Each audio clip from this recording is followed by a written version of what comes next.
Right. Well, I have been ruminating most of the night about this bike and the problems with the running. So it runs perfectly on full carb, full choke. As soon as you turn the choke off, it doesn't run badly. It just doesn't want to know it. Hardly, just won't even run really. So I've been pondering, what on earth could that be? So if there's a problem with one of the carbs, well, something wrong. Well, there's three carbs, so the other two will be working. So there's something wrong that affects all three carbs. And obviously it's running lean because you put the choke on, it runs fine. Turn the choke off and doesn't want to know. So that means there's not enough. There's too much air getting in, not enough fuel. So anyway, this is what I thought. One of the only things it can be, possibly, is maybe the float heights. I've adjusted all the float heights. Maybe I adjusted them all. So maybe I adjusted them all too low. I don't know. I'm grasping at straws because it's something. The bike, as far as I know, was running okay. The carbs are the existing carbs, but they are fairly new carbs. And it's something that affects all three of them. So, I'm just trying to think of something that would affect all three carbs and make it run lean.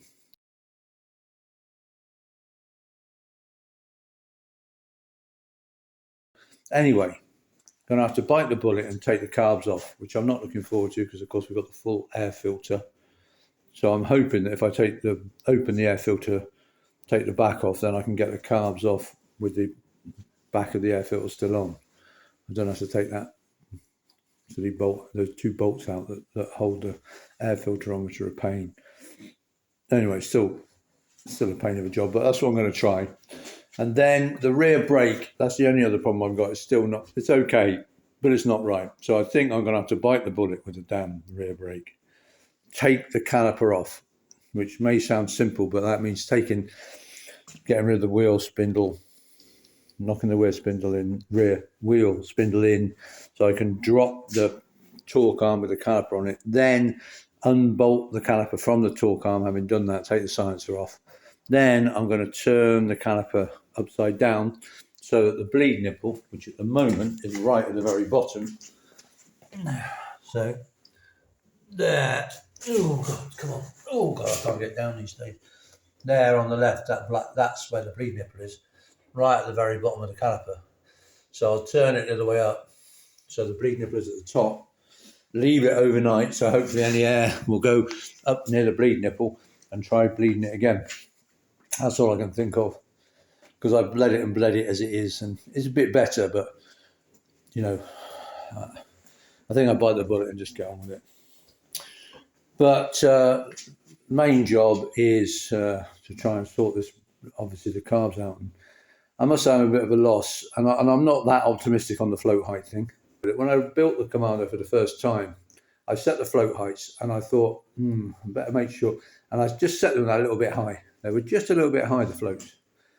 And when I put the carb in, the first thing I did, turn the petrol on, petrol pouring out. Simply because I know, they were too high, and so the float was hitting the top, hitting the bottom. As the float couldn't go up high enough to turn the petrol off, so there was petrol pouring out. So, there's a problem with that. If you get the floats too high, then they simply won't shut the valve off before they hit the bottom of the carburetor body, and petrol will just pee out. But there's got to be some problem as to why this is running way lean. I don't know. I can't think of any other, because it's on all the carbs. You think, maybe you haven't done up one of the clamps properly and there's an air leak there. Well, there might be, but not on all three carbs. So I don't know.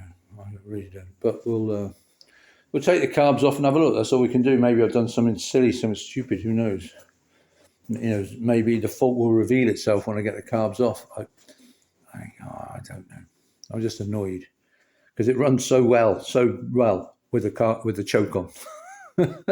I think I'll tell the owner, right, there it goes. Just leave the choke on, be fine. Oh dear. There we go. Right, I better get down to business, get these damn carbs off. Right, so I've taken the float bowls off the carbs and I've rigged up this sort of float height checking system. So I've got a temporary fuel tank up there, and I've connected it to the float bowls and then just turned it on, and basically they're all they're all spot on, so I really don't think the float height is a problem. They're all pretty spot on, exactly where they should be as far as I'm concerned, which is the float just a sort of mil or 2 mil below the line of the actual top of the bowl. Any higher than that and it will hit the bottom of the carb and simply won't seal, and then you will just get flooding. So I don't think that's the problem. There we go. Oh, and just by the by, so we're going to a wedding this weekend, and they've asked us if we can bring our croquet set with us, just in case people want to play croquet. So hence the croquet set on the middle of the bench. Like you do. Okay, I've put the float bowls back on. I've checked all the jets. I've cleaned everything out. I've cleaned all the bodies out again with carb cleaner, and they're all totally clear. Checked all the jets, everything. Checked all the pilot, all the airways and everything. Checked the filters in the bottom of the float bowls. I can't find anything. I've taken the throttle slides out. Everything seems okay. They're 3.5. They're 3.5 cutaways, which I think get the camera on that. No, I didn't. I thought they were supposed to be 4 standard. So 3.5 is even richer. So if anything, it should be running rich.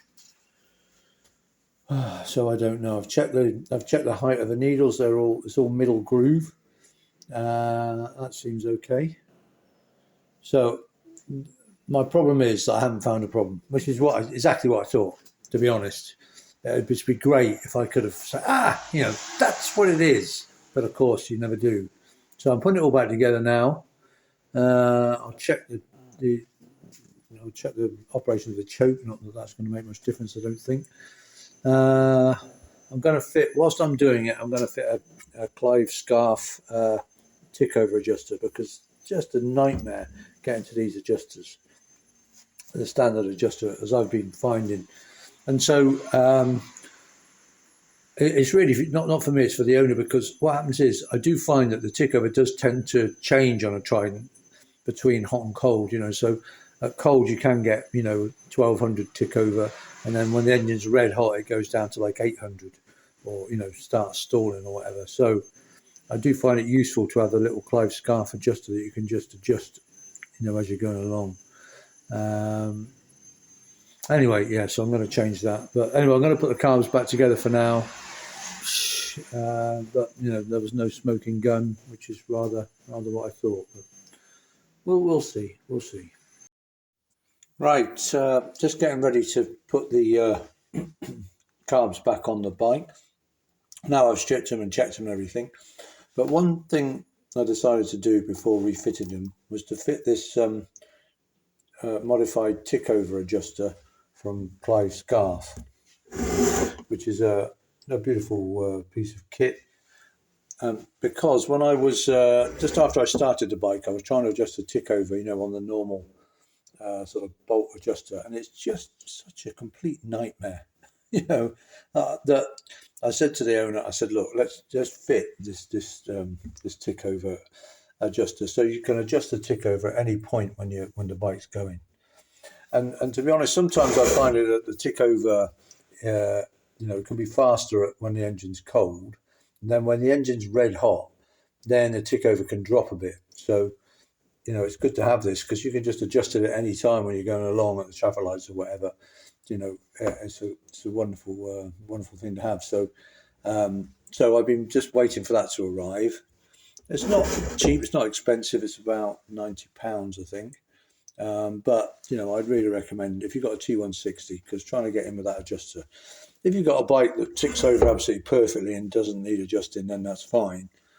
But you know, if you've got bikes like most of us, and the tick over is never quite the same every ride, then it's good to have that. As I say, they do tend to change a bit from my experience from cold to hot, so that's nice.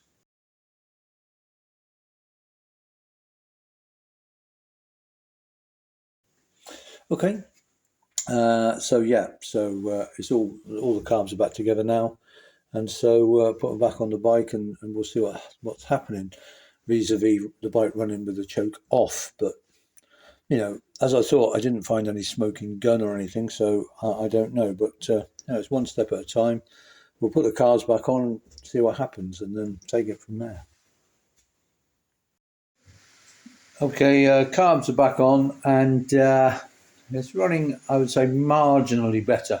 Off choke, but only marginally. It's there's obviously something wrong, and it doesn't appear to be the carbs, so maybe it's something mechanical. So I've got my. I need to do this anyway. I've got my compression checker on. I've started the bike, you know, run it up, and as ever, it runs fine on choke and not off choke. So the engine's warm. So I'm going to turn the ignition off, as it were, and then I'm just going to chug it over on the starter with a wide open throttle. So full throttle basically, and on the starter button, I'll see if I can hold that.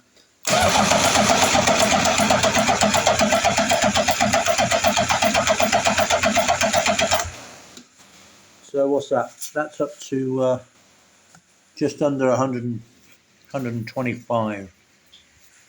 So that's good. That's good pressure.